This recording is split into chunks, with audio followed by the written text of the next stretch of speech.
They want her when they're 40 because they've been drained by the ornate Proverbs 7 lady. They finally see it. And some of these guys were so hateful of God. They were such, never mind naysayers, but blasphemers. They were so blasphemous against the Lord in the come up. They were such participants in the mutiny against the body of Christ that just the fact that they think they can take Christian women is frankly bizarre.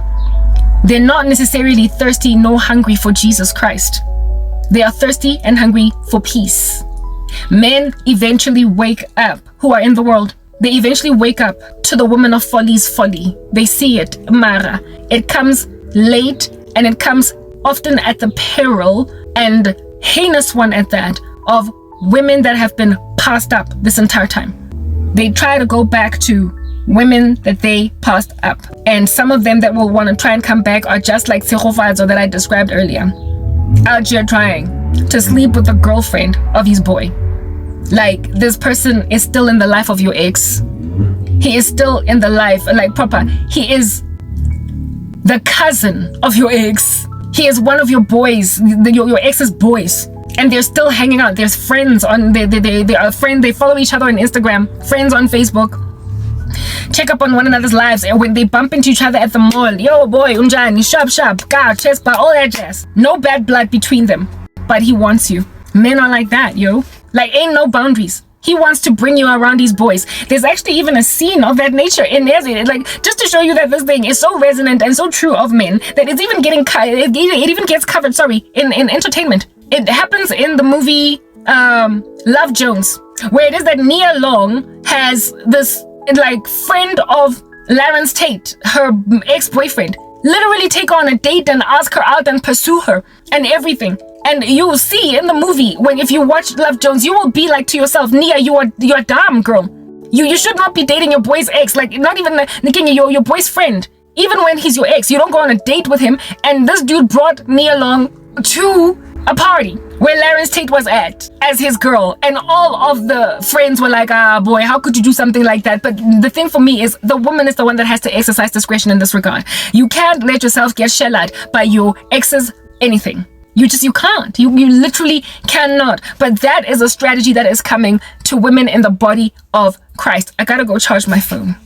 Yeah, so okay, I've charged my phone. I forgot how I feel it's a guy. But I was basically just talking about how it is that there's like a total risk now facing God-fearing women of not even so much even ex-boyfriends coming back, but men that are inappropriate to be with, trying to rock up. The thing that motivates them to want to come into our lives is the observation of godliness. They're not necessarily interested in Jesus Christ. They just want the benefits of Jesus Christ, that which keeps people in a bunch, that which keeps us pious, that which keeps us consecrated. That's what they're after, because it has borne fruit.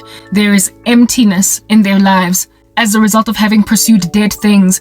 And the immoral woman is a snare. Her feet go down to death. She is a horrific snare to any man that she meets. Some of these women, however, that are a snare to these men, causing them to now want to come and make our lives a living nightmare, were inducted into the occult by these men. They were made evil by these men. God describes them as Medusa. Medusa is this woman that was done dirty by men starting out. She's like within a group of Gorgon ladies. They've got snakes for hair. It's a mythical story character, right? It's not based on anything of truth, but it's a nice metaphor to be used enough for God to even describe them. Medusa was a coy, dainty woman that got hurt by men.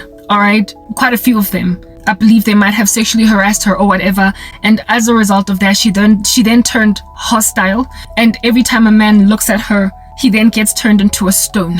Every time a man looks into her eyes, he gets turned into a stone. The root cause was mistreatment by men, all right? And the outcome is now men dying as a result of her. Her feet go down to death, but there is a root cause of some past hurt. The women in question, in particular, were inducted, the ones that these men are trying to leave Christian women for. So it's basically like these men don't want to lie in the beds that they made. They made their bed. Now they must lie in it, okay, these women were introduced into the occult by their boyfriends turned husbands.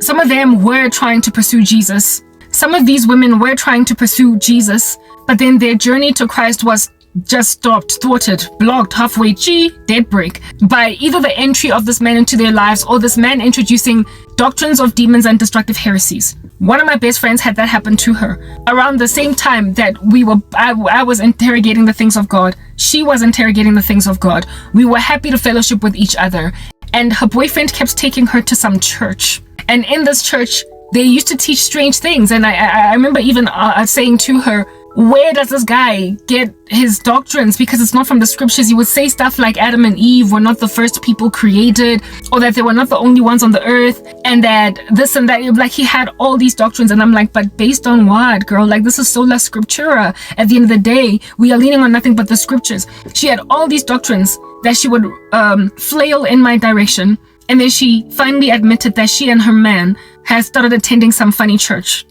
This man with whom apparently the two of them were now getting born again, all along they were together, and she made it sound as if both of them are now interested in the things of God. That same man that took this friend of mine to church impregnated her out of wedlock. So it's like, so this church of yours is teaching you that Adam and Eve were not the first people created. However, the same church is not teaching you to stay away from sex before marriage. Why did he put a baby in your stomach? Why did you guys do that? Why is there no... Because she was convicted of sexual sin when she and I were having a conversation in my car, and yet she went and had a baby with a guy that apparently is also interested in her newfound spirituality. This man also, upon introducing her into this cultic church, I believe bruised her and broke her so badly, causing her to even have a child out of wedlock, even though she didn't want to do that she ended up turning to sorcery to handle her friends, because now she had squandered some part of herself and wanted the rest of her girls to follow suit, and I just so happened to be among those that she would then bewitch. So she was made into Medusa by a bad man. I don't believe that former best friend of mine was introduced into the occult by this man, but I believe that she was drawn to occult magic because of what she experienced under him. Some of them, however, it is to the extreme of the man actively saying, if you want to get your life back together, if you want to get this done, if you want ABC, I know a guy, I know a girl. Some of them literally went out of their way to teach the women witchcraft. And the one that I had a dream about taught someone that I know witchcraft, and this thing turned this woman so evil that she is now never mind the bane of my existence, but the bane of the existences of many other people. She is now like a local witch. She's now like a neighborhood menace, and she would never have dabbled in the stuff if her man did not first take her to someone that he knew. And this same man, from what the Lord is showing me, is looking at me some kind of way on YouTube, and he is saying stuff like, things are not supposed to be like this. Look, I will not write this man off altogether and say that he is just heinous and comprehensively to the very nth degree just evil in the way that he is looking at me or thinking of me. He is a man that is sitting in a great deal of regret. It's like he made a bed that he doesn't want to lie in. He recognizes the folly of what he did. He wishes he had not done it, because the outcomes that now today are facing everybody are just so heinous to him that he doesn't know what to do, and he has gone on right ahead to allow himself to develop feelings for a person that he cannot be with. The first time I saw the crush that this guy has on me, I completely ignored it and didn't even share it because it was literally that taboo. It was that taboo. In the one dream, I was just kind of hovering around in his environment. He then stopped me and kissed me on my mouth and then walked away. You could see that there was apprehension in the fact that he kissed me because he knew that he wasn't supposed to, because he was a married man, and if like his feelings for me were inappropriate, it would be like a father having a crush on his own girl child. Like, that's just how too close to home this guy is. Like, no, it can never happen. It can absolutely never happen. And for him to have a crush on me is frankly taboo. It's like extremely taboo, given the connections that we have to each other and to the spouse, his spouse. It's like something that is too taboo. But why did he even develop feelings for me? It's because he allowed himself to bask outside of a Christian woman's life for years, watching what God does in his daughters while being married to Medusa. And the diametric opposition of way of being between his Medusa wife and me has caused him so much regret. It has made him labor on what could have been. There is another woman that he was interested in prior to him marrying his Medusa wife. That he is like, maybe if I had left this woman if I had left my wife, my eventual wife for this woman, I wouldn't be in this situation. I wouldn't be feeling this way. I wouldn't be feeling so much regret. Understand also that the Medusa woman that he married, the woman that is now his wife, made him marry her. So this man introduces this woman to witchcraft. She was out on a limb, having a hard time in life with stuff. And this man was like, have you considered ABC?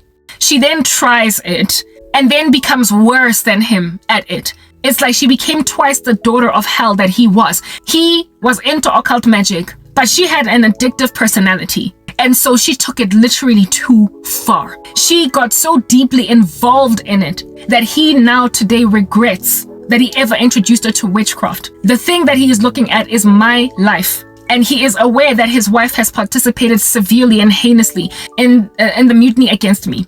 And his wife keeps on going back to the drawing board where I am concerned. And he looks at my life and how everybody is living around me and is like, but it shouldn't be like this. Like, to him, it's like witchcraft should not be so destructive. It should not so shatter structures, families, friends to such an nth degree that there is no recognizability anymore of what used to be. Like, nobody is the same anymore because of this. And to him, it's like basically just wanting your bread buttered on both sides. He wanted to control just how much destruction can effect, that he might be able to have a normal life while, however, controlling everybody around him. It, however, produced so much calamity that he now regrets ever introducing this now seriously obsessed and addicted to witchcraft wife to it. And the ironic thing about it all is that thanks to his introduction of her, thanks to his introducing to her of sorcery, she then got frustrated when they were dating with how long he was taking to propose marriage, and then went to go and consult a sangoma to hurry him along. So essentially, his wife jujued him to make him marry her. He was already uncertain about her way before they got married. He wasn't sure. He wanted to finish this thing. He was interested in other people on numerous times throughout the course of their relationship, largely because of her. Because even before being involved in sorcery, she was kind of a wayward woman. She was always a little bit of a Jezebel. Okay? She was always a little bit of a Jezebel. However, he stuck around with that Jezebelian structure because he loved it. But he got to a point of severe apprehension to stay, enough to not marry. You know, he had so much apprehension from marrying her that he lingered in Sebajola for years. And this same man who introduced this woman to witchcraft then got bewitched by the wife, by the girlfriend at the time, who then became a wife. He was unsure as to whether he wants to marry her. And then next thing, he decided that he's going to do it. And that was an invested decision. He was jujued by the very woman he introduced to juju. He was bewitched by the very woman he introduced to witchcraft. So basically, he shot himself with his own gun. He's like a drug dealer that smokes his own drugs and then dies from a drug overdose. You don't smoke your own supply, but that dude smoked his own supply and is now dying from it. Many of these men that are in this bunch, this situation, either introduced their women to witchcraft or led them to it by simply messing up so badly that these women would do it. The friend of mine was introduced into a cult by this dude, a cultic church, and he in and of himself was busy with sorcery, and the outcomes of her life as a result of this manipulation then made her a witch. She became a Gorgon because of him. But you see, later on, they hate that they're dealing with a Gorgon, because the thing about a Gorgon, the thing about Medusa, is that when you look into her eyes as a man, you get turned into a stone. So these men are hardened, their feet go down to death. They know they are empty. There's a lot lacking. They are missing true family, that which is truly important in this world. Abenayo, Gabanda, and everything is a facade. They're faking. Their lives are a big fat chunky facade. So they long for meaning. And it is in this season of meaning that they're in, that they're starting to sort of kind of low-key wake up. And so their waking up is really not problematic in and of itself. It's good because, you know, conviction of sin is imperative for you to at all consider the things of Jesus Christ. They have some kind of an awakening enough to at least want to consider the things of God. But they've got this like caveat that I can't really do the things of God as I long to do the things of God, or at the extremity at which I want to do the things of God, unless I've got a godly woman. So essentially they want to tire out, wear out a woman that has already been flying with God, with their presence. They want to come in the lives of godly women, thinking that these women are the thing, the sutures that are going to stitch them back up together again. They think that we are the thing that's going to patch them back up together again, like Humpty Dumpty. They want women that have been riding with Christ this whole time, because they want to see if maybe the void, the vortex, the twisting one at that in them cannot be stilled or filled by us. By us.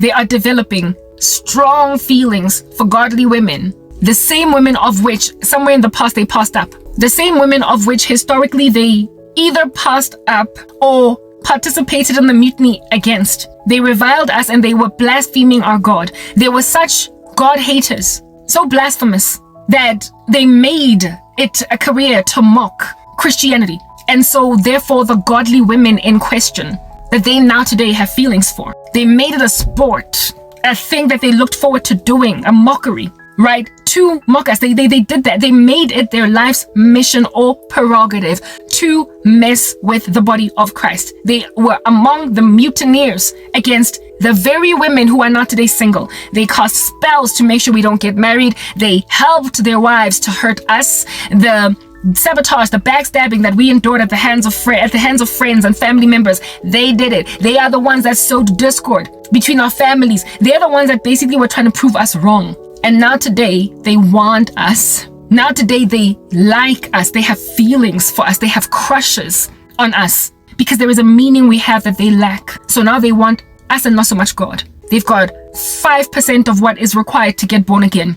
Some kind of conviction that this is not okay. Life is not supposed to be like this. But they don't have sufficient conviction and even guilt for that matter to actually really turn to Jesus. They feel as if though we are the vessel through which they can enter the kingdom of heaven, when there is no name under heaven by which men must be saved other than that of Jesus Christ. Christ is the only way to peace, true tranquility, that which fills a void. He is the one that stills waters. It is written in his word, come to me, all of you who labor and are heavily laden, and I will give you rest. Jesus is their rest. He is their Sabbath. He is their peace. Do you understand? They don't, however, want to interrogate that because they feel as if though they need a vessel that is a woman. They have made idols out of godly girls, and in so making idols out of us, are then slapping us with things like korobela, which is love juju, love spells, or what is spells to ascertain that we don't get married. In cases where it's too taboo to be with us because like proper, too close for comfort, they are just trying to block marriage from coming at all. They are jealous for Christian women in unacceptable ways. And some of them know they can never be with these women because like it's literally that taboo to try and get with her. It's that taboo, like I said, like so taboo that it's at the height of like a dad having a crush on a daughter type setup thing. But instead of a dad, it's like maybe like your sister's husband having a crush on you. Like that level of taboo.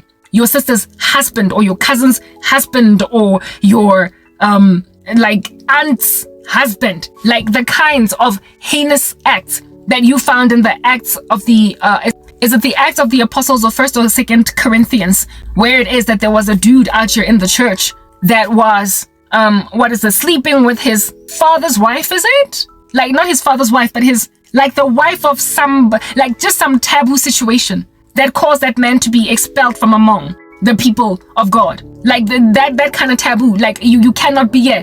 Those who know that this is too taboo to run with, they are actively now thwarting the prospective marriages of these women that they participated in the mutiny of by not only sowing discord between her and a sister, a brother, a cousin, and whatnot, but they also taught this female that is the Gorgon lady that they're married to, their Medusa. They taught her witchcraft. They are the person that inducted their brides into sorcery.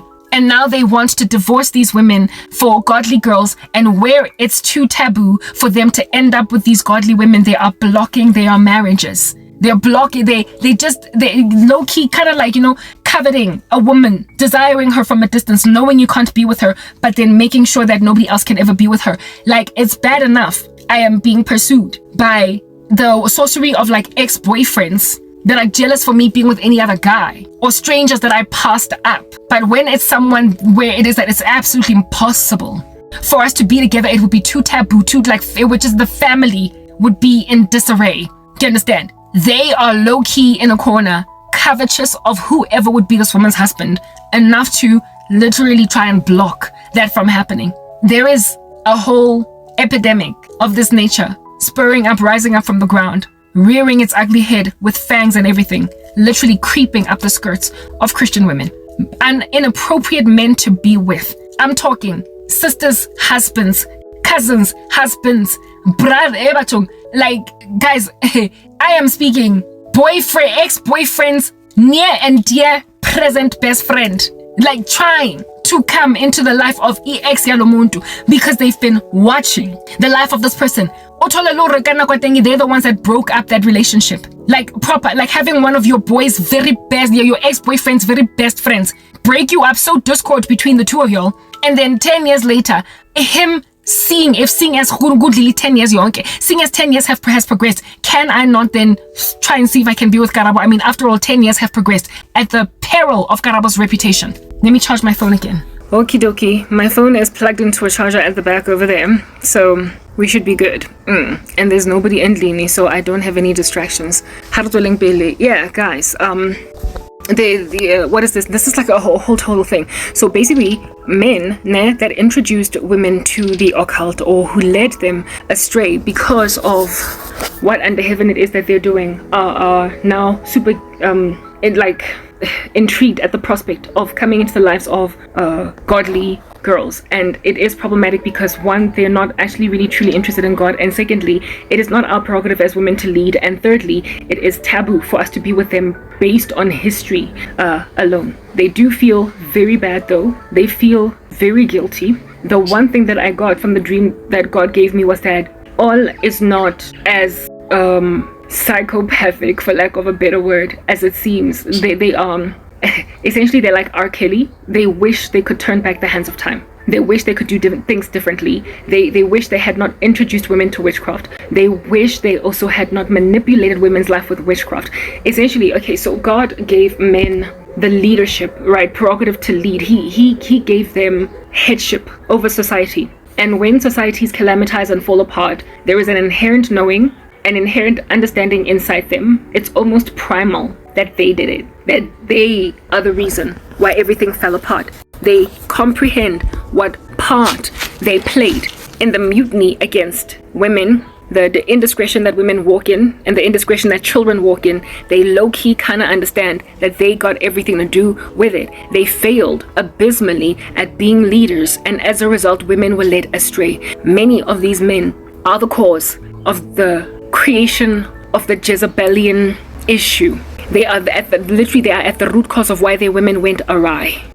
They want to take responsibility for that. They, however, don't know where to start. And unfortunately for them, they think that where it is that they are going to start to take responsibility for the folly of women is in leaving the present women of folly and starting again from scratch. It's like burning down a house by mistake, and instead of admitting that you burned down the house, trying to build another one next door while the one next door is still burning. Yeah, that's kind of what's going on. Yes, thank you. Exactly.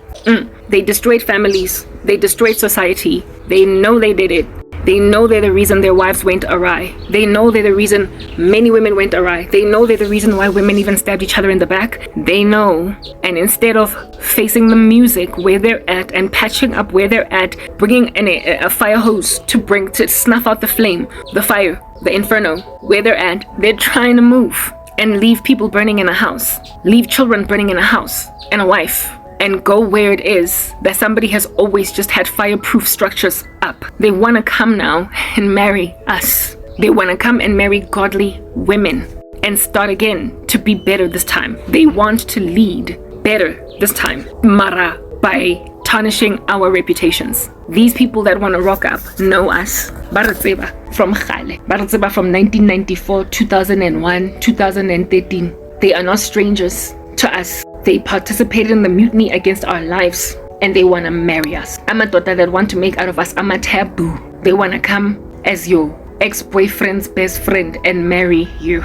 They want to come as your ex-boyfriend's cousin and marry you. They want to come as your ex-best friend's cousin and marry, not ex-best friend's cousin, sorry, but as your ex-best friend's husband and marry you. They want to come as your cousin's husband and marry, proper like divorcing a cousin yako and then marrying you. They want to go and divorce your sister and marry you. It's literally that taboo. Bafuna ugukosa ihomreka in such a prolific capacity out of a woman that's been waiting on God for a husband for 10 years, 15 years. They want to come and make a home wrecker at that height out of God's daughters. Women that are in their 30s and 40s still waiting on God for husbands. Bafuna ukungena empilweni zethu, guys, and marry us, making us itabu ezothatha umyeni we cousin, we sisters, we auntie, like proper, like taking an auntie's husband, like y'all. It's so taboo. Like they are. It's at that's like literally it's at that level. I started this message speaking about that random dude Utehofatso. I gave him the name Tehofatso. Utehofatso, that was Tay's boy. Tehofatso, that was Tay's boy. Tay of which was my boyfriend. Out here giving me a tour of his house where he stayed. Ankisa Kamorenya High, trying to lay with me. Kinala boyfriend, like they're causing that kind of reputational damage. There is no way that you're gonna go and steal your steal your cousin's husband and you be ever okay in life as a woman. There's no way that you're gonna go and steal your sister's husband and be okay. Anyway, your auntie's husband and be okay. There is no way under heaven that you are ever going to go and marry your ex-best friend's husband and be okay. There is no way that you are ever gonna go and marry your ex-boyfriend's cousin and be okay. There's no way that you're ever gonna go and marry your ex-boyfriend's best friend and be okay. Proper, your life will always be followed by the stigma. And manje lama totalana, they also come with now the baggage that comes with having married at first, right? Another woman. So manje, like in the case, for instance, in like your auntie's husband. I mean, the kids of your aunt, what are they to you? They are like second cousins, I guess. So manje, what then are going to be your children and the children of, yeah, you get my point. Well, what are going to be the children of you and your auntie's ex-husband's kids? They will be family. They're not in-laws, but they are in-laws. What are they? It's not even incest, because it's not like the guy was a member of your family, got blood. No, he's the one that married into the family. The aunt is the one that is related to you. So there is no true relation but for the fact that he's an in-law. So what in the world does that? Yo, I don't even want to calculate this stuff. When you go with your jonja, umyeniga sisters, orga auntie, orga kasi, yeah, you're gonna frequent those circles. The ones that are most taboo are the ones that are proper, like a cousin, the ex-boyfriend. So you were with the ex 15 years ago, and now you're with his cousin. So now you gotta have a different mamazala. There was a woman that used to call you Makoti, future Makoti. Hey, Karabo mtanam, my future Makoti. And now his aunt instead of his mom, is calling you Makoti. You will never be okay. Even if Mebatanda at the time when you were together with that guy, just by mere virtue of the fact that now so funuk chata cousin. It's like, girl, is there nothing in you that is uncomfortable in Dabayokuti? Ex-boyfriend yako is a cousin ga your fiance.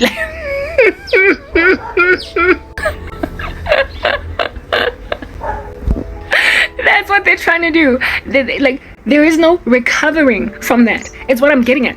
The intention is to disrepute our credibility. It is to squander our credibility as Christians. At the end of the day, you will always be your Karabo uchate cousin ka ex-boyfriend yake. She dated the guy for 7 years, and then 10 years later uthola cousin yakhona. So mekuyisikonisa ka that guy manje kuyisikonisa ka my cousin cousin the other guy, like isikonisa osi jwanong wa the cousin. Angeke kube right, and there's nothing that this guy can say to his family and to you that will ever really truly make it all go away. Like, you will always be the wife of a man to whose cousin you were initially girlfriend. It's always the woman that takes a beating. Pina Elea Beyonce. It goes, he's always laughing and flirting with me, and you act like you don't even care. As a matter of fact, you've been real distant lately, acting like I'm not even there. He says that you don't deserve a girl like me. I'm starting to think that he's right. Baby, if you let him take me from you, I guess I'll finally see. She's basically saying that your boy is always laughing and flirting with me. You act like you don't even care. As a matter of fact, you've been real distant lately, acting like I'm not even there. He says that you don't deserve a girl like me. I'm starting to think that he's right. Listen, women desire to be loved. God, if anything, charged men to love women the way that Christ loved the church. It is just inbuilt in us very naturally at a subconscious level, in a primitive way. We just long to be loved. And if a dude is out just saying, he says that you don't deserve a girl like me, I'm starting to think that he's right. Baby, if a guy is saying things that you want to hear, like, that guy doesn't deserve you, let me love you, because of your natural inclination towards desiring love, coupled with the fact that from now on a woman's desire will be for her husband, you will be literally, never mind inclined, but declined to think that it could work. At least he's seeing that my boyfriend doesn't treat me right, or my husband, in this case, Dilanga, my husband. At least he sees that my husband don't deserve a wife like me. I'm starting to think that he's right, baby. Yeah, somebody out here happy to acknowledge that you are an unloved woman in a relationship, and he wants to love you. It's a trick straight from the pit. It's a trick because women fall for it all the time.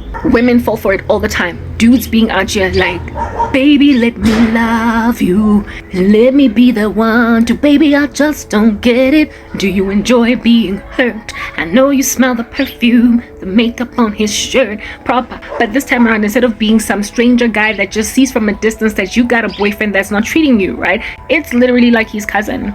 His cousin being on some Marate did not treat you right. Hey, when the two of y'all were together, why didn't he propose marriage to you? Like, bumping into you at Clearwater Mall while you buying some shoes, and he's like, hey Karabo, what's up? Oh my goodness, girl, it's been what, like 10 years since you broke up with Tay? Yeah, yo, I know Tay wasted time. Hey, to this day I keep on telling him that you were supposed to marry Karabo. To this day, I keep on telling him, Muguti, she's the one that got away, daughter. How could you not marry that? I don't know how he done passed you up, girl. Whoa. Anyway, how you doing? How you doing? Are you good? Are you good? Hey, maybe we should have lunch sometime. You will literally end up like Nia Long in Love Jones, humiliated with your ex-boyfriend at a party where it is that your new boyfriend is at, and the new boyfriend is his boy. Everybody looking at you like, girl, have you no manners? Girl, have you no scruples? How you gonna rock up here in the arms of a dude that is the friend of your ex? You will always be looked at that way. You will always be looked at that way. But you see, it's a lure. It's a lure. And it is a very successful lure to women. It is a successful lure to women because we desire to be loved. And those of us Christians who have been waiting on the Lord for husbands since, I personally have been waiting since I was 26. I'm 40. You will literally look at your ex's brother. Taboo. Like, it's that kind of taboo. Like your ex's brother, your ex-boyfriend's brother, blood brother, as in same mom, same dad.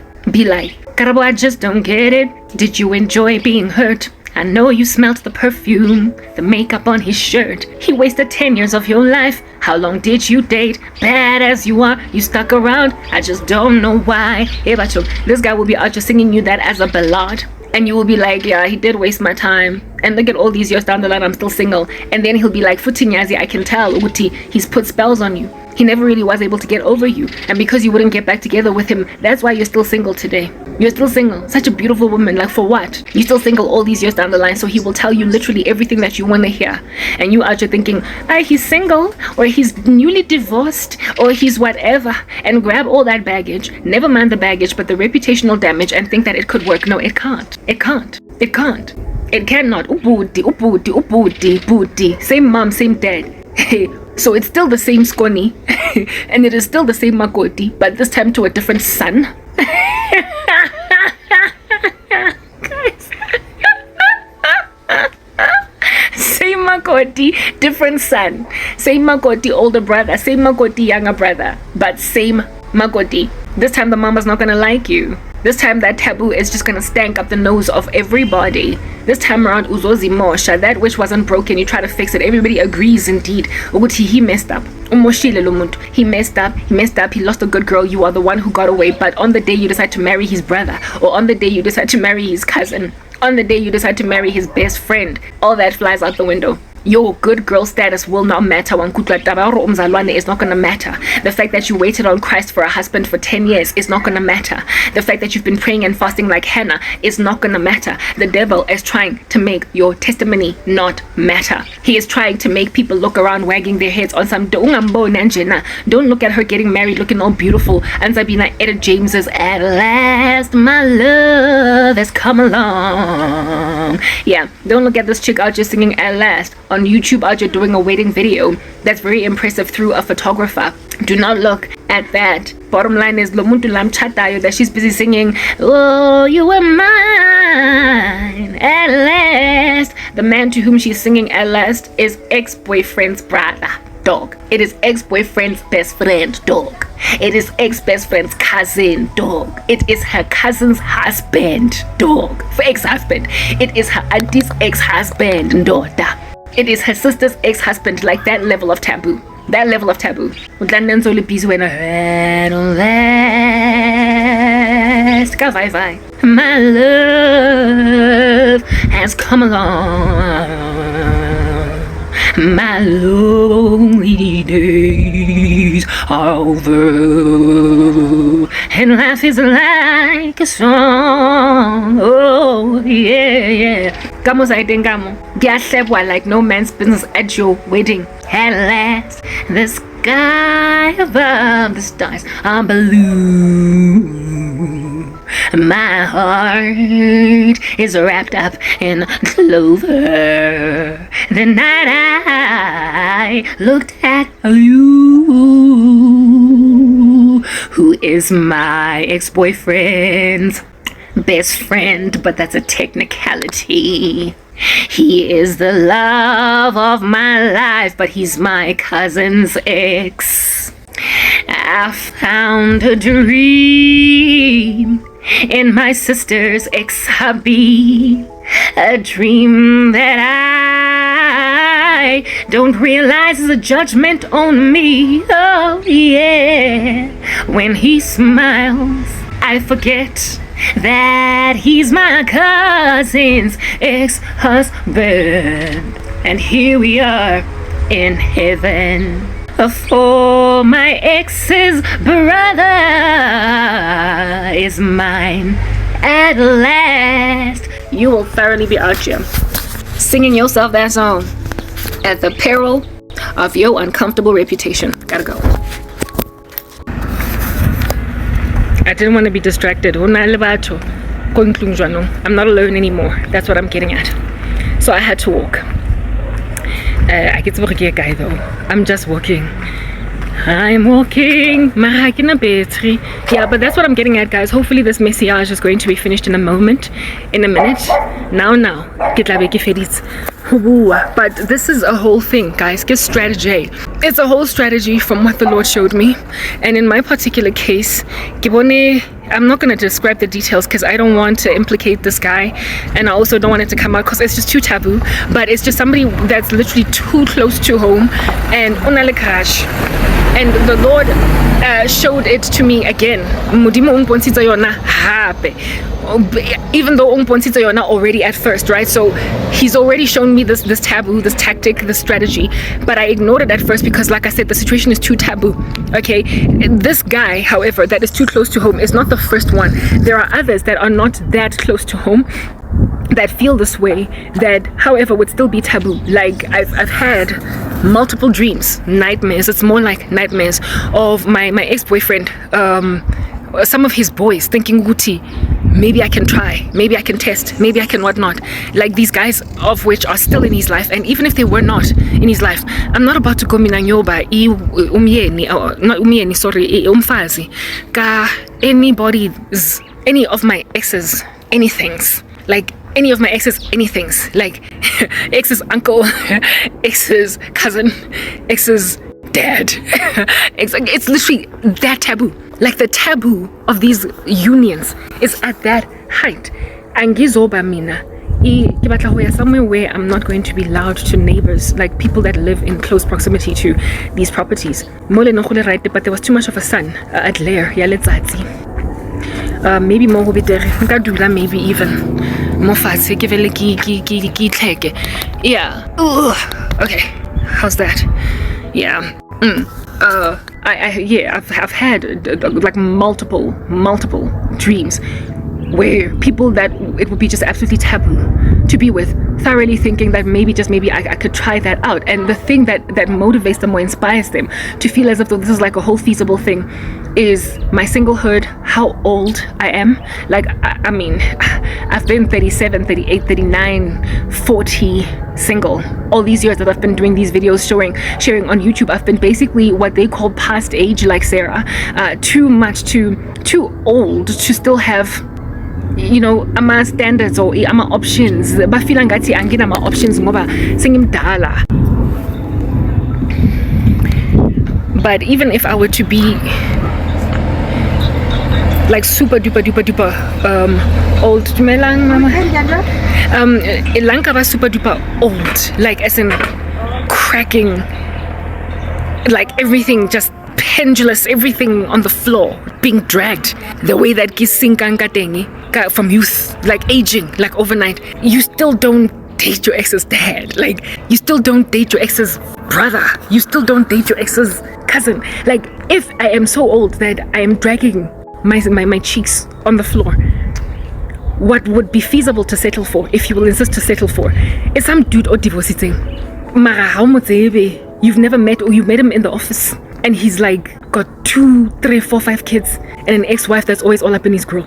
That is a kind of settling that might not win you a horrible reputation, but you don't go out there and date your ex's daddy. Like what in the world? Your ex's cousin. Like what in the world? Like there are certain things that just are like too much, and from what it is that God is showing me, there are entire like strategies. Do you understand what I'm saying? Hello. There are entire strategies to wed God's daughters off to dudes that are that level of taboo, like that level of crazy, like that level of Karabo. Like you go out, you have people be looking at you like, we understand ukuthi uzwe ubuhlungu, impilo yakhe isiyere. The carpet was ripped from underneath her feet, mara hayi kangaka. You will never recover. It's a whole strategy. And like I said, the thing that is causing these men to want to go out like that is a severity of guilt. It is guilt, okay? They do feel bad. They really do feel bad for what they did. They realize that they tarnished that which God gave them to rather build. They now want to be stellar citizens, members of society that are respectable and that have rightly stewarded what it is that God gave them to steward. They essentially want to do what God wanted them to do all along, but they want to start from scratch with our unfortunate souls. They want to start from scratch with us. They want to come into the lives of God-fearing women. Well, homes that they burned, there is an inferno in the background, ravenous plumes of smoke in the sky, and they just want to abandon that. They don't even want to bring an extinguisher, a fire hose, nothing.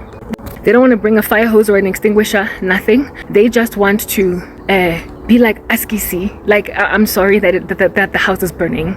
I really do apologize that the house is burning. I was a fool. I burned a house. I did a wrong thing. I broke a woman until she became a witch. I created Medusa. Kodwa the damage is done. It's too extreme. Angizolungisa mina lana. How impossible. How do I turn back the hands of time? I can't. All right. I am a magician, but clearly magic cannot turn back the hands of time. So what I'm gonna do is basically start again from scratch. The women that I passed up when I was 27, 26, 25, 22, because they were just these goody two-shoes that didn't want to have sex outside of marriage. They were always talking about God. Hey, okay, so their godliness has paid off. But now, even though they were really great women, they are passed up at 40, passed up at 45, passed up by 35. They are single at ages that most people are telling them, hi girl, just give up. I'm your tata divorcee. I'm your tata guy with 5 kids. Go and make a blended family somewhere. The whole world is literally yelling at single women in their 30s and 40s and beyond. They are yelling at us to settle. They're yelling at us to settle.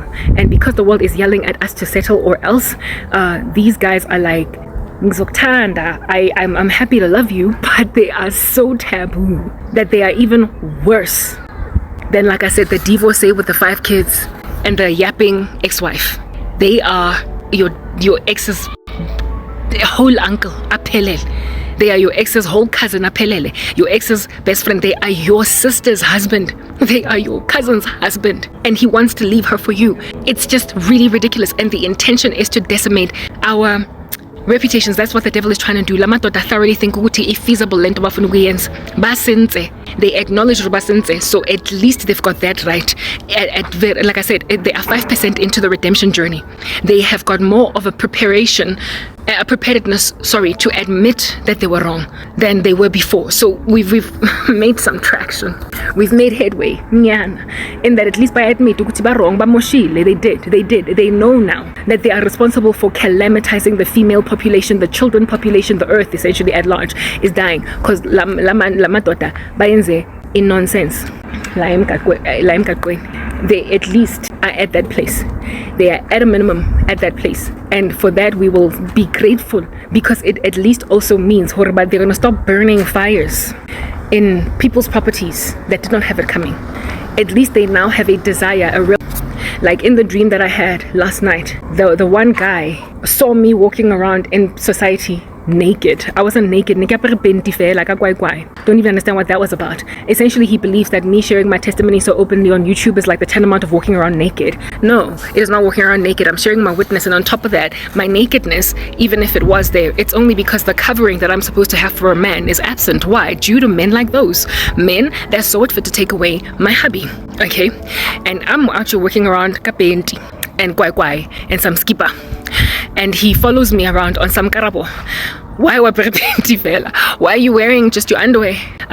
Where's the clothes, right? And in front of me, mopilaka strewn all over with clothes, like diaparo that I could wear, like the jean, dikete, like jeans and skirts and whatnot, right? And they were right there in front of me, and yet somehow I was stuck and I couldn't take them and wear them. And he sat next to me and he was like, what can I do for you? What can I do? What can I do? I was like, hand me those shorts so I can wear them then, right? And then he hands me the shorts and I wear the shorts, all right? And so I'm less naked than before. And then he just kind of sat around there and he kept on shuffling closer and closer to me, to a point where once he was like super close to me, all of a sudden welled up in my heart were all these strong romantic feelings for him. And the dream essentially ended with me feeling very strongly about him. And I mean, the way that this guy, it would be so taboo if I were to end up with him. In my dream, that also came off on some, we can't be thinking this way about each other. There's no way we can't be together.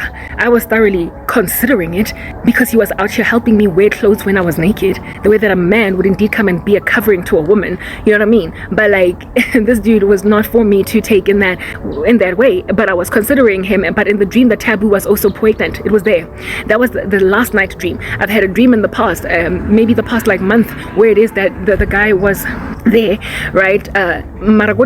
He kissed me on the lip. I already told you you about that particular dream, right? He kissed me on the lip and then sort of kind of backed off because it was like it's always taboo in the dreams. Yet the dude unale crash, and finally I decided to acknowledge what it is that I'm seeing in this dream. And I'm like, God, okay, obviously you want me to talk about this, but how do I even begin to raise that somebody very taboo has feelings for me? Like, how in the world do I even begin to raise that thing? And that's when the Lord was like, this here is not your problem only. There is a pursuit on my daughters by men that are absolutely inappropriate to be in their lives. And the level of inappropriateness is at the height of, never mind causing a man to divorce his wife for a woman that claims to be a Christian, and then them going to the sunset. It's at the height of literally husbands of cousins trying to marry godly girls, husbands of sisters, husbands of dads, moms, uncles, aunts, best friends of ex-boyfriends. Like, guys, the Lord was telling me that the taboo of these wannabe unions is at that height, and that it's going to do nothing but spray humiliation on the Christian, massacre their witness, their testimony, that which would have been there at last moment. Indeed, you saying that God finally gave me a husband, that's from God? Really, Karabo? Okay, all right, girl. All right. Yeah, like they're trying to destroy the reputation of Christians. They're trying to destroy it. And these men literally feel Ingati this year is a feasible thing because they have caused God's girls to be single at ridiculous ages, at 35, 39, 40, 45. And they think Uguti, because of the age that we are at, kwamele thina manje siyochata abobuti bama ex-boyfriends ethu, kwamele thina siyochata ama-ex-husbands wama-cousin ethu, kwamele thina siyochata ama-ex-husbands wabo-sisters, abo-baba bama-ex, abo-uncle badi ex-boyfriends, but they expect us to go and take our aunties' husbands. It's that bad. But the longing or the desire for God's girls by these men is inspired by their genuine desire to do better. Kodwa, it's like basically a means to an end. Their means are horrendous, but the end is right. They're on to something. Indeed, they need to repent. They need to do better by society. They have destroyed society. At least they have acknowledged that much. But the way they're trying to fix it is by messing up with our lives. This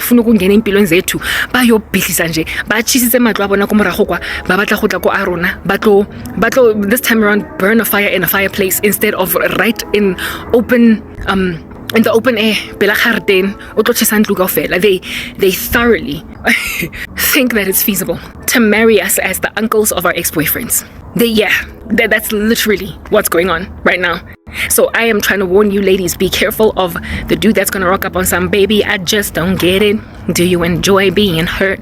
I know you smell the perfume, the makeup on his shirt, like a man that's going to actually understand your plight of being passed up and treated like trash by some exes, bewitched by exes that have insisted ugutuena our chati and all that jazz. Yeah, be careful of embracing men that will understand where you're coming from, offer you a hand of help, put some garments on your nakedness. However, when you look at him, he is your ex best friend's husband. Yeah, when you look at this dude, he is your ex-boyfriend's best friend. He is your uncle. He is your aunt by mere virtue of the fact that he married your auntie. He's your uncle because he's married to your auntie. Yeah, that's what these men are. They're not related to you, so it's not incest, but it might as well be. It's not incest, but it might as well be, like, because of just how close to comfort it is. It's gonna come, and because of how much you've been parched of affection, how much you've been parched of love, how much you've been longing for a husband. Hope fulfilled makes the heart sick. So hope deferred makes the heart sick, but a longing fulfilled is a tree of life. Because of your hope being deferred, these words are going to come as salve to your open wounds. They're going to be healing. It's going to spark feelings in you for them. It's literally going to essentially prosper to light some kind of a flame in your heart. But do not hearken to it. Like, put it out. Like, snuff it out as soon as, like, proper. Just see it for what it was.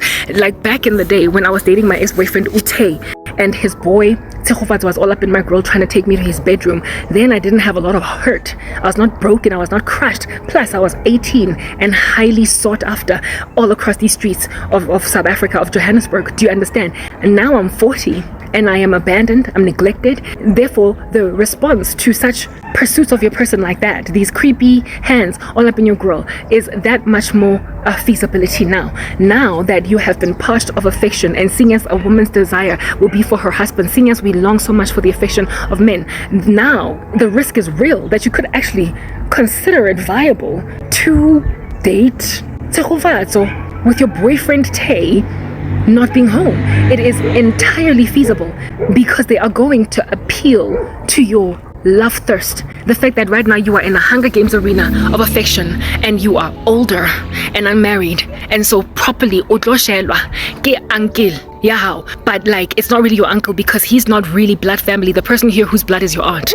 You will thoroughly consider it a feasible thing when your uncle divorces your auntie, and then you will start to think things like, but like he's not really blood, and literally let yourself be that taboo in the family as a God-fearing woman. You will have your reputation squandered, Wankutwa. You will end up hanging out nabangani be ex-boyfriend yako, but this time around from a vantage point where you're somebody else's girl.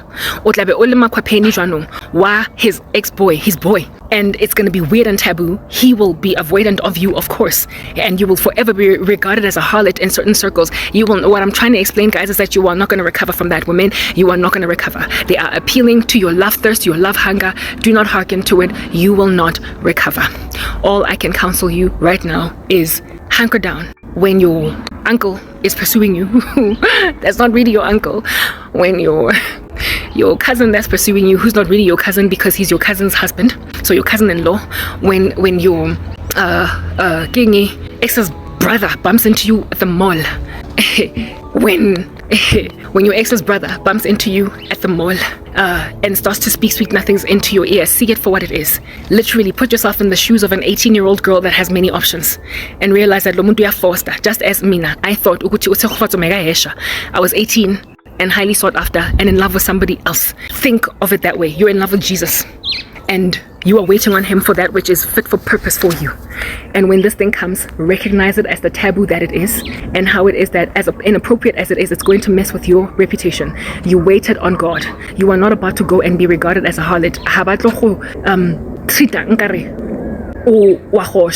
When you've been celibate, Mina personally, 13 years, you've been celibate for 10 years, 5, you've been celibate for 7 years, and you are going to be looked at ingati when you are the village bicycle, ingati, hauna maitseo, you have no scruples. It's what they want, it's what they desire. That's how men are wired. They think more about their own rapacity, their greed, satiate their own sensations without thinking about the potential calamitizing effects of your ecosystem around when you are with them. And they don't get given grief. They don't get given grief the way that you do as a woman. So look out for yourself. That's what I'm getting at. The man here is the one that is going to keep on getting greeted. Hey boy, unjani, no grand. While the guys are going to be looking at you and some hello Karabo. Yeah, because we're not busy to ex best friend. Yeah, ex yahow. He will still be friends with his ex, with his best friend. He will still be out your chest bumping his best friend, and they will all look at you like, yo, I know you were celibate for 13 years, you want to get 13 years, they're going to look at you like you're a whore. Don't do it. It's coming. So I'm trying to warn Christian women to avoid this kind of pursuit. My battery died while I was finishing the last message, but it's okay, I'm done anyway. Yeah, moral of the story, guys, expect it, like this situation, this circuit, not it's here. I've experienced it from multiple angles already, where I've seen Korobela curses coming at me from friends of my ex-boyfriend, all different kinds of weird stuff. Okay, it's already here. It's not even coming. Yo. When Wi-Fi is on, the battery dies even faster. Yeah, I've seen it. Mara, this is the first time I've ever seen it coming at the proximity that I saw in my dream, and I'm finally covering it. Not that I would ever capitulate, because like, no, it's just wrong. But like I said, they're gonna appeal to the fact that you've been parched of affection for years. You've been struggling, you've been getting persecuted, you have had the rug pulled from underneath your feet. You've been hurt, you've been betrayed, backstabbed, the whole nine. They are gonna sing you ballads like they are Velapi. Take me in your arms, I promise to be true. They are going to basically tell you what you want to hear, and it's gonna be hard to say no. I personally have got a love language that is words of affirmation, so you can imagine how it must have felt for me to 4 years not have anybody affirming me. And so when somebody walks up and tells me beautiful things and confirms that which I've been sorrowfully complaining about, saying that look, they've done you dirty and you deserve to be loved, that's the kind of stuff that can give you feelings for a man. Don't fall for it. Women, do not let your wounded state make you prepare to embrace the dressing of your wounds by your auntie's ex-husband. That's all I'm getting at. You don't want to be that taboo. You don't. It's going to decimate your witness as a Christian. It's going to make you lack credibility, and you are never going to be given the respect that you deserve. You are never going to be given the respect that you deserve. And given how long you would have waited on Christ for answered prayer, it's going to be a travesty that the thing that you finally settled for is your, like I said, like an ex's cousin or something, or worse, your cousin's ex. Ex's cousin or cousin's ex. The one, cousin's ex is even worse because you're the one betraying family instead of them betraying their fam. So just like, look out for it, okay? Like, that's all I'm saying, guys. Like, just look out for this thing. And it's gonna come like a bat out of hell, out of nowhere. I know how it feels. I know how it feels to have somebody that you shouldn't be looking at like that talk to you like somebody that deserves so much more, and then you develop a crush on them. I've had that happen before. Hey guys, I confessed it in one of my videos long ago though, so it's in my old stuff that I've already privatized on YouTube. I spoke about how it is that I literally developed a crush on a friend of my dad's. Okay, I developed a crush on him because he was basically saying to me that don't nobody do that to a woman. You shouldn't be getting treated like this. Nobody should be handling you like this. You know, they should be handling you with kid gloves. You're a beautiful, young, gifted woman that should be getting treated a lot better than this. And I thoroughly, because of the way that this person was consoling me in a time when everybody was just spitting on my shoes, I thoroughly developed a crush on a man that when I was just a toddler, I was out here having a crush on a man that saw me grow up, that called me Nana at some point. Yeah, I had a crush on Ikehla, Elinye Eli Hadnok, that was my dad's friend, and he was a married man. And if at all I had allowed myself to go out like that, hey banna, uhlazo lungaga kubathong bako Yesu. Uhlazo lungaga kubathong bahaye, humiliation engaga on my name. Mina ngizobonwa nje as some chico ngena maitseo. And frankly, everything that came and slapped me silly upside the head, people will say I deserved it. Ngoba vele vele ngikititha ipitsa kholo tsaela batho banna. Like this man pulled his support from me because in and of himself he started looking at me like I was a woman instead of indotagazi that he was helping along. He started hating me, calling him uncle. Initially he was cool with me, and then he started feeling like uncle, because frankly he's a man and I'm a woman, and that's the reason why he even pulled help from me. He was going to give me a job, he was going to set me up, he was helping me as a favor to my dad. What developer a crash, and then started speaking certain things to me, speaking about how I don't deserve to be treated like this. I confess, I had a crush on him. I even spoke about it in my ministry, and the only reason why I developed those feelings was because he was affirming me during a time when nobody else was. If I was not suffering the way that I was suffering, I would never have developed a crush on Ubaba. He was basically like my dad. He was an uncle figure. Do you understand? Never. These feelings come precisely because you are parched of affection. They come into your heart precisely because nobody else is affirming you. They come into your heart precisely because nobody else is looking out for your cause. They come into your heart precisely because I get that's prepared to admit that which is true about your life. Indaba yokuthi you're a travesty, indaba yokuthi uyenzwe bad, dirty, indaba yokuthi bakuzwisa ubuhlungu abantu, indaba yokuthi you don't deserve everything that's going on la empilweni yakho, indaba yokuthi you're bigger than this, you're smart, you are talented and yet overlooked strangely.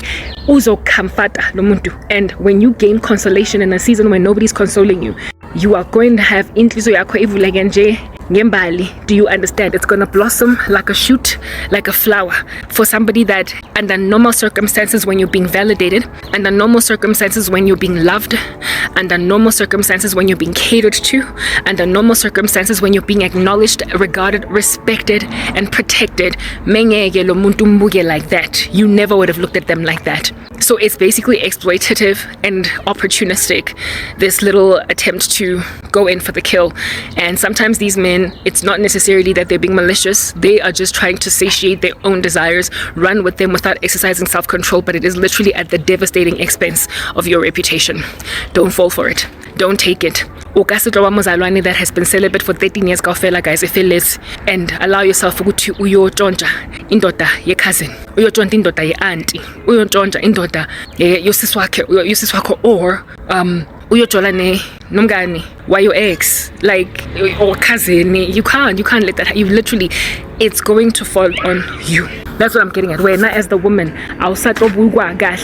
everybody that has ever had a bone to pick with you, and everybody that has ever mocked you, that's ever teased you and treated you like you ain't jack, uzoba rightly confirmed in that position. Bazo, they're basically going to heap insults on you. They're going to say, uti no wonder you went through what you went through.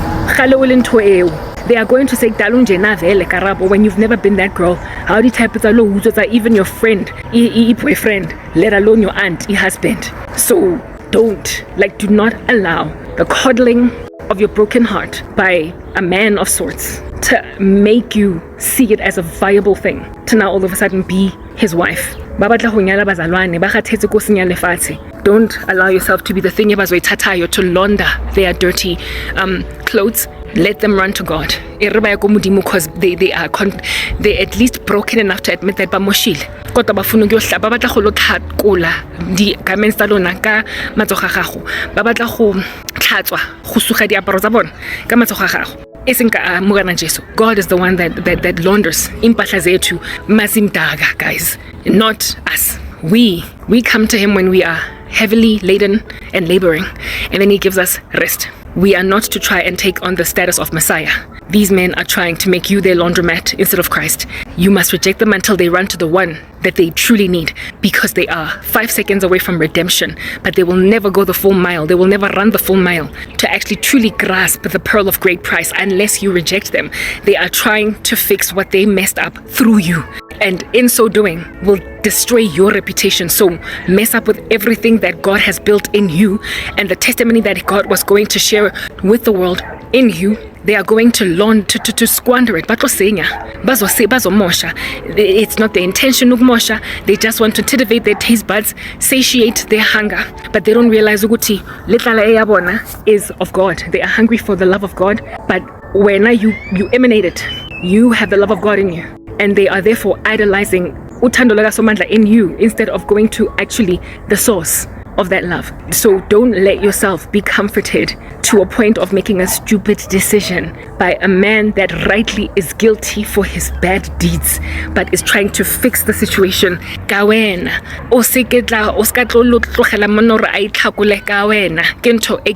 Right now, don't let them cleanse their garments through you, because all they're gonna do is muddy you. Auzo chata sisters, boyfriend or ex or ex-husband, whatever, kakazi, like, you are not about to do that. How utobas koni twice over ko household on your ex-boyfriend how because you are just dating his brother. Don't let that be you. It's coming. I keep on repeating myself on a loop. The same thing, because that's just how poignant this thing is. It's coming. If not already here. In my life personally, say figile. So now you're also experiencing it. So if right now you're busy with your head in the sky, with pie in the sky ideas about some dude or wrong, let it go right now. Let it go right now. What I'm trying to tell you is that not dump him, because my prayer is that you're not even dating him at all. But in the I consider at all the thing. It ditche, dump it. Even the prospect. Whoever you are flirting with, all inappropriate right now, do not carry on. Stop calling him. Stop texting him. Stop taking phone calls ga uncle yako, because he's your uncle. If at all, he's married to your aunt. Noma angaba same age and whatnot. Noma angaba handsome. Noma angaba able to comfort you and whatnot. Bottom line is umyeni ga auntie is that basic, or ex-husband ga auntie. Even when it's an ex, it's gonna be taboo gini. Aguzo chatiswa ga two in the same family. Okay, likasitlo nyadisa go heno and do how the same man. Like, it's just not gonna happen. Do you understand? Don't let that happen. Abantu mebamjabulele uanti wakho makachata kodwa wena bazokujabulela bazokubona nje as something greedy and nasty engenanhliziyo ethathele i-aunt yakho i-husband, even though i-aunt yakho Gresham deserved leya divorce yakhona ngoba she was a wayward woman, she was a Proverbs 7 woman. Unambora, she made him live on the corner of a roof, she was a dripping tap, she was contentious. Let them deal with that on their side. Mara, do not be the thing ezofika la emgaqweni and essentially fix the problem of a man having made a woman Medusa. What I'm trying to get at is salvage yourselves. Stop taking calls. Whoever you bumped into at the mall that is your ex-boyfriend's friend, stop taking calls. Block them on WhatsApp or cordially let them go. They are drawn to you because you are umzalwane, and they are not going to stop unless you end it. You gotta end it. Mina personally, with that dude, or my dad's friend, I was the one that the moment I started to notice ukuthi uba off, I started to close off in terms of his conversations and his compliments, and that's what made him pull the favors that he was doing me. O decided because of the fact that he decided to accommodate anymore as warmly as I was, because I saw that he was flirting, and it ended. But at least I am safe from being the taboo chick that went and dated her dad's boy. Yeah, I'm not that girl. I'm not that girl today. So y'all need to be the ones to pull the plug on that. Okay, cool. I hope you've been edified. I am signing out in the name of Jesus Christ. This has been quite the challenging conversation, given that I didn't even know how to tackle this, but I feel like I've done a pretty good job. Y'all, yeah, be very afraid of blasts from the past. Cause Case and out. Peace.